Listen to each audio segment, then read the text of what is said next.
자, 안녕하십니까, 여러분. 오늘은 추신 방식 중에서도 어, 바이어의 입장에서 누구의 입장이요? 바이어의 입장에서 선적 서류를 받을 때, 그러니까 셀러가 보내준 선적 서류를 받을 때 대금을 바로 입금해야 되느냐, 아니면 나중에 입금해야 되느냐에 따라 가지고 DP 방식이라는 게 있고 DA 방식이라는 게 있다는 거죠. 뭐 굉장히 간단한 얘기인데 뭐냐면 바이어가 여러분들이 만약에 바이어의 입장이라고 한번 생각을 해보시면 어 외상으로 수입을 했는데 선적 서류가 은행에서 연락이 오는 거예요. 선적 서류가 도착했으니까 인수해 가라. 그랬을 때 돈을 갖고 와. 만약에 10만 불이면 10만 불 갖고 와. 하는 방식이 있고 일단 와서 사인만 해. 사인만 하고 돈은 나중에 입금해. 라는 방식이 있다는 거죠. 그래서 그 DP라는 거는 뭐냐면 Document Against Payment라고 해가지고요. DP라는 거는 다큐멘트. 이때 얘기하는 다큐멘트라는 거는 선적서를 얘기하는 거예요. 선적서류. 그러니까 셀러가 보내준 선적서류. 은행을 통해서 보내준 그 선적서를 받을 때 against 상환해서 받을 때 페이먼트 돈을 입금을 해야 된다라는 방식이죠. 그러니까 예를 들어 가지고 여러분들이 만약에 루피통에서 핸드백을 100만 불어치를 수입을 한다. 만약에 DP 방식으로 여러분들이 수입한다 그랬을 때, 그랬을 때 DP 방식으로 만약에 했다 그러면 10만 불을 준비해 놨다가 은행에서 전화가 오면 10만 불을 입금을 해야 되는 거예요. 그래야만 선적서를 받아올 수가 있어요. 그래서 다큐멘트 선적서를 받으려면 페이먼트를 해라 라는 게 바로 DP 방식이다라는 거죠. 그러니까 어떤 면에서 보면 이렇게 생각할 수 있을까요?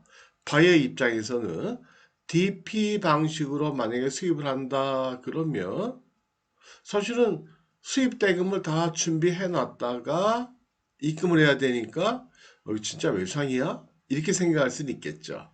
근데 그러나 DP 방식일 때 선적 서류를 받을 때 돈을 입금한다는 건 뭐예요? 선적이 이미 됐다는 거는 확신할 수 있잖아요.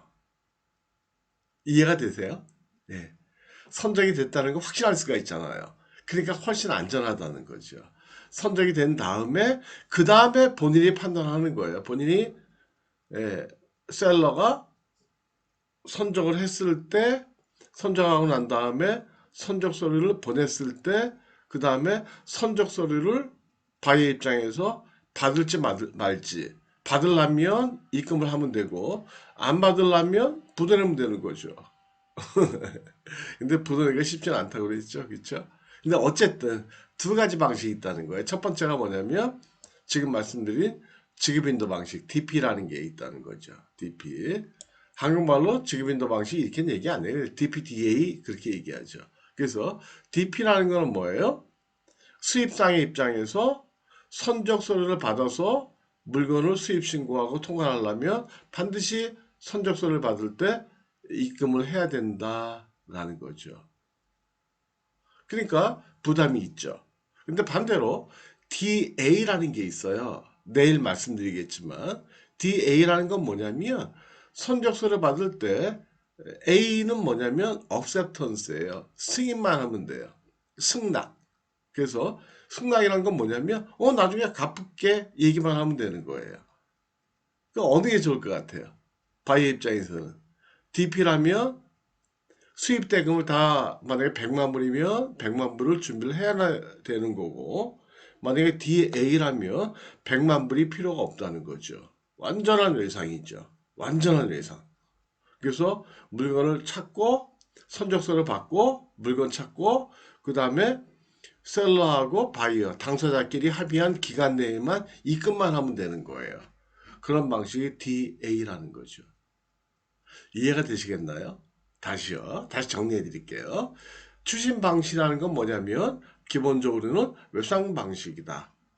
근데 외상인데 DA, DP가 있다는 거죠. DP라면 바이어 입장에서 외상인 건 똑같은데 선적서를 받으려면 선적서류가 있어야만 수입 신고하고 물건을 출고할 수가 있잖아요. 근데 그러려면 반드시 페이먼트를 해야 된다는 거예요. 조금 더 쉽게 얘기하면 만약에 루이비통에서 100만 불어치 그 핸드백을 수입을 했다. 그랬을 때 DP 조건을 수입을 하면 반드시 100만 불을 준비를 해야 돼요. 준비를 했다가 은행에서 전화가 오면 100만 불을 입금을 해야만 페이먼트를 해야만 다큐멘트를 받을 수가 있다라는 거죠. 그러니까 어떤 면에서 보면 DP라는 거는 바이어 입장에서는 완벽한 후불은 아니다라고 볼 수 있다는 거죠. 그러나 후불인 거는 분명한 게 뭐냐면 선적한 다음에 선적서를 받고 그 다음에 입금을 하면 되니까 후불인 건 맞는 거죠. 그러니까 셀러가 선적을 했다는 거는 확실하게 확인하고 그 다음에 입금을 한다라는 거죠. 그 다음에 셀러 입장에서 보면은 선적을 한 다음에 돈을 받는 거는 마찬가지지만 어쨌든 예, 선적 서류하고 그 다음에 환원을 은행을 통해서 보내게 되니까 바이어 입장에서 인수를 거절하기가 힘들다는 거죠. 인수 거절이라는 건 그냥 입금을 안 하기가 힘들다는 거죠. 왜냐하면 입금을 안 한다는 거는 뭐예요? 어음을 부도내는 거고 어음을 부도냈다는 거는 어음법에 따른 법률 위반이 된다는 거죠. 처벌을 받을 수 있다는 거죠. 이해가 되시나요? 그래서 어쨌든 정리해드리면 DP라는 거는 뭐냐면 추심 방식 중에 DP하고 DA가 있는데 DP라는 건 뭐냐면 바이어 입장에서는 돈을 준비해 놨다가 바로 입금을 해야만 되는 방식이고 물론 입금 안 할 수도 있다고 그랬어요.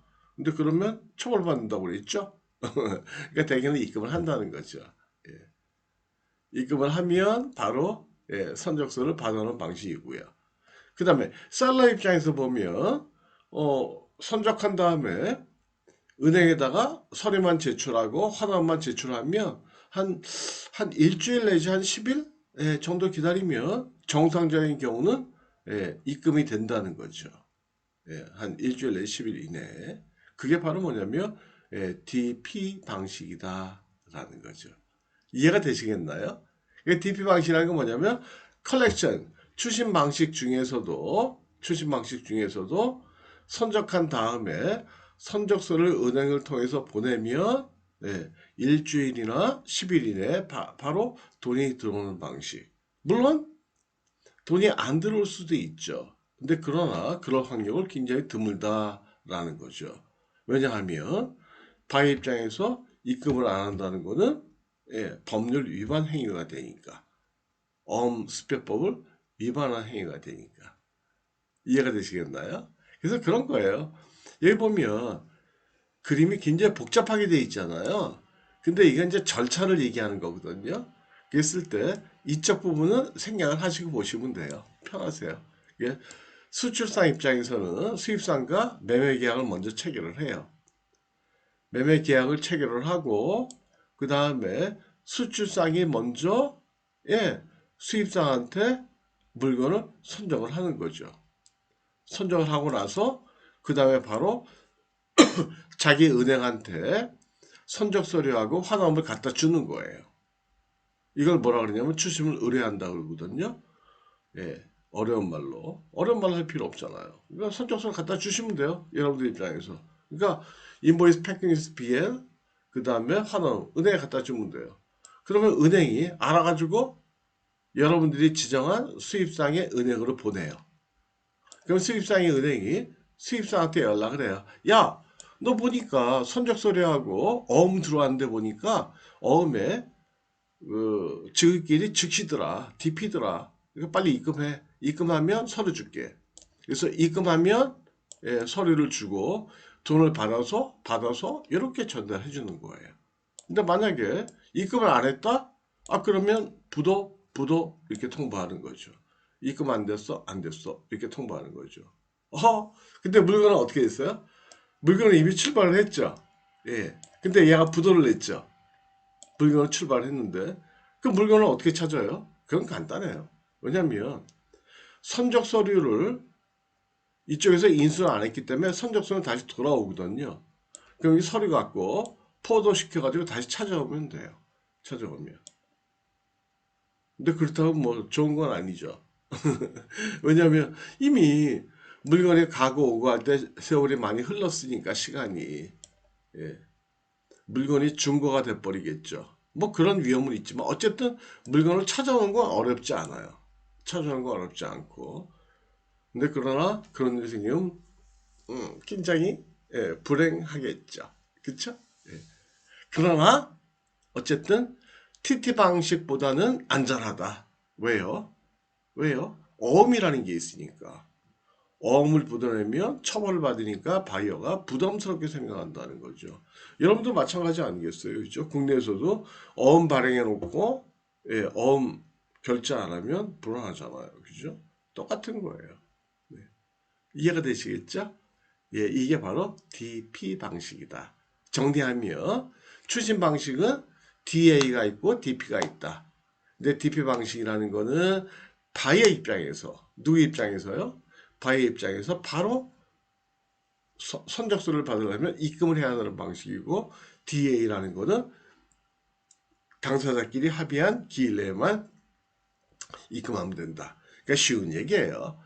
DP로 만약에 계약을 했다 그러면 바이어 입장에서는 물건값이 필요가 없다는 거예요. 수입대금을 미리 준비해 놓을 필요가 없다는 거죠. 예. 그렇죠. DP라면 수입대금을 준비를 해야 되는 거고, DA라면 준비할 필요가 없다는 거죠. 이해가 되시겠죠? 그렇죠? 예. 그래서 그럼 바이어 입장에서는 뭘 선호할까요? DP를 선호할까요? DA를 선호할까요? 여러분들 같으면. DP면 100만 분에 100만 불 준비를 해놔야 돼요. 그래야지 서류를 받아와요. 그 물건 통관하고 물건 찾을 수가 있어요. DA라면 뭐 나중에 팔아가지고 입금하면 되니까 선적서를 받고 선적서를 받을 때 사인만 해주면 되니까 A라는 게 acceptance 승낙이니까 예. 서류 먼저 받고 돈은 나중에 입금하면 되니까 그러니까 수입 대금이 필요가 없다는 거죠. 여러분들의 바이 입장에는 뭐가 좋겠어요? 당연하죠. DA가 좋은 거죠. 근데 셀러 입장에서는요 반대로 여러분들이 셀러 입장이라면 TP가 좋은 거죠. 왜냐하면 보름은 들어오면 일주일 내로 돈이 들어오니까. 근데 만약에 DA를 했다 그러면 외상을 120일 동안 여유를 준 거예요. 120일 기다려야죠. 이해가 되시겠죠? 그렇죠? 그래서 오늘은 여기까지만 하도록 하겠습니다. 이해가 되시겠죠? 예. 오늘도 즐거운 날 되시고요. 마치겠습니다.